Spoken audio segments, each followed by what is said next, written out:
Frontline Briefing, uncovering modern warfare's hidden battles. So what exactly is happening here? Well, the southern border is essentially locked down, so that's forcing the agents actually had to shoot out one of the engines of the boat. At exactly 0530 hours, as first light pierced the Pacific horizon off San Diego's maritime boundary, sonar operators aboard USS Gabrielle Giffords detected multiple surface contacts moving at high velocity toward territorial waters. 7 vessels, running without navigation lights, maintaining radio silence. These were not recreational boats returning from overnight fishing. Intelligence assets had been tracking these specific craft for 18 hours, confirming their departure from known cartel staging areas along Mexico's Baja coast. The vessels represented operational units of a $16 billion transnational criminal network that had fundamentally altered its strategic approach to American penetration. Traditional overland smuggling corridors had been systematically degraded through enhanced border fortification. Cartel leadership had responded with maritime tactical adaptation, deploying high-speed intercept vessels capable of delivering multi-ton narcotic payloads directly onto American shores. But this morning, they would encounter the full projection capability of the United States Navy operating in home waters. Naval intelligence had spent 3 weeks constructing the operational profile of this particular smuggling cell. Satellite reconnaissance, signals intercept, and human intelligence sources confirmed these vessels carried an estimated street value exceeding $75 million in processed cocaine and synthetic fentanyl. The criminal organization behind this incursion controlled supply chains extending from Colombian processing facilities through Central American transit routes to Pacific launch points. Their annual revenue stream approached the defense budget of a medium-sized nation. Each successful smuggling run generated enough profit to purchase advanced navigation equipment, reinforced hulls, and sophisticated countermeasure systems. 3 yards right track. Distance span on this leg is 600 yards, 1.5 minutes. Next course is 312 degrees. This maritime pivot was not opportunistic criminal behavior. It represented calculated strategic adaptation to American defensive improvements along the 2,000-mile southern border. Enhanced physical barriers, increased border patrol presence, and advanced sensor networks had systematically reduced overland trafficking success rates. Cartel planners had studied American defensive gaps and identified oceanic approaches as exploitable vulnerabilities. Their tactical doctrine emphasized speed over stealth, using superior horsepower to outrun interception before reaching extraction points along the California coast. They had not anticipated the scale of American naval response waiting in international waters. Naval operational orders emphasized precise escalation protocols designed to neutralize threats while minimizing casualties. Standard maritime interdiction doctrine required verbal warnings, demonstration of force, and surgical disabling of propulsion systems. Over the previous 12 months, Pacific Fleet units had executed 420 successful engine disabling operations against smuggling vessels. 0 fatalities had been recorded among either criminal crews or American personnel, a testament to training precision and technological superiority. But intelligence indicated this convoy carried armed security personnel prepared to resist interdiction with lethal force. USS Gabrielle Giffords had been shadowing the cartel convoy for 47 minutes, while additional assets moved into position. 2 MH-60R Seahawk helicopters launched from the flight deck, their weapon systems armed and targeting pods active. Overhead, an MQ-9 Reaper drone maintained persistent surveillance at 15,000 feet, its sensors capable of detecting individual personnel aboard the smuggling vessels. Additional Navy units converged from multiple vectors, creating an inescapable intercept grid. The smugglers possessed speed and desperation. American forces held technological supremacy and tactical coordination. Radio communications crackled across naval frequencies as the convoy reached the 12 nautical mile territorial boundary. Loudspeaker warnings in Spanish and English demanded immediate cessation.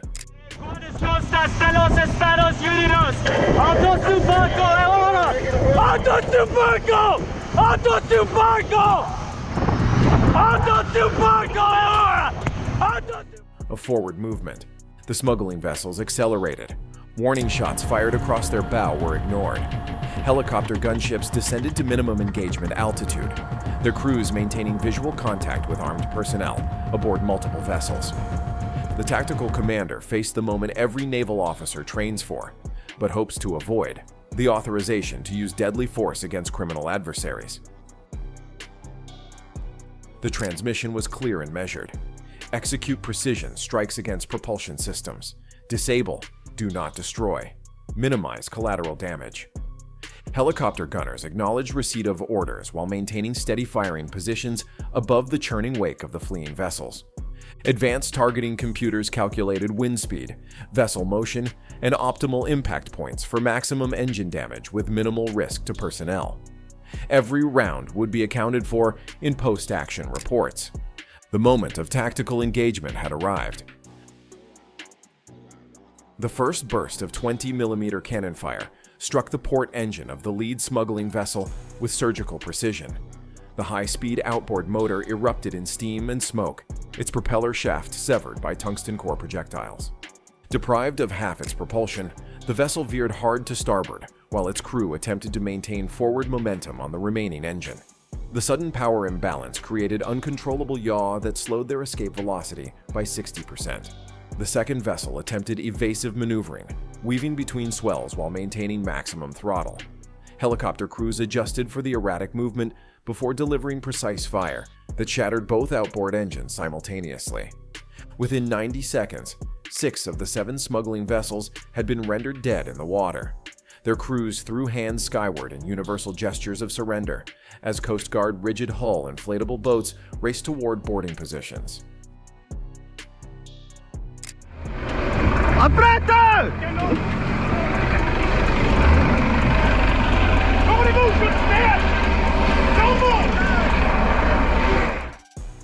The 7th vessel had surrendered immediately upon witnessing the systematic neutralization of the convoy. Its crew activated emergency beacons while Coast Guard boarding teams prepared for vessel seizure operations. Initial cargo inspection confirmed intelligence estimates: 2,400 kilograms of processed cocaine, 180 kilograms of synthetic fentanyl, and $3.2 million in operational currency. 7 smuggling operatives were detained for federal prosecution under maritime drug trafficking statutes. 0 casualties, 0 environmental damage, complete mission success. Here's the critical question for American security: should naval forces expand these maritime interdiction operations or focus resources on traditional land-based threats? Share your strategic assessment below. This tactical victory represented more than cargo seizure. It demonstrated American naval capability to project decisive force within territorial waters, while maintaining precise escalation control. Each successful interdiction sends strategic messages to cartel leadership about the futility of maritime tactical adaptation. However, the broader challenge extends beyond individual smuggling operations. Cartels operate as transnational military enterprises with annual budgets exceeding many national defense expenditures. They possess the financial resources to rapidly replace interdicted vessels, recruit new crews, and develop alternative infiltration methods.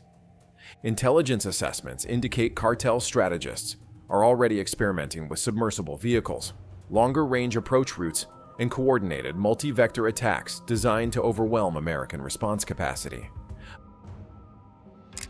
American technological superiority provides temporary advantage, but cartels demonstrate remarkable adaptive capacity. Recent intelligence reports confirm criminal organizations are investing heavily in electronic countermeasures, radar-absorbent materials, and encrypted communication systems. The Navy has responded with next-generation sensor arrays, artificial intelligence-enhanced target identification, and extended-range precision munitions.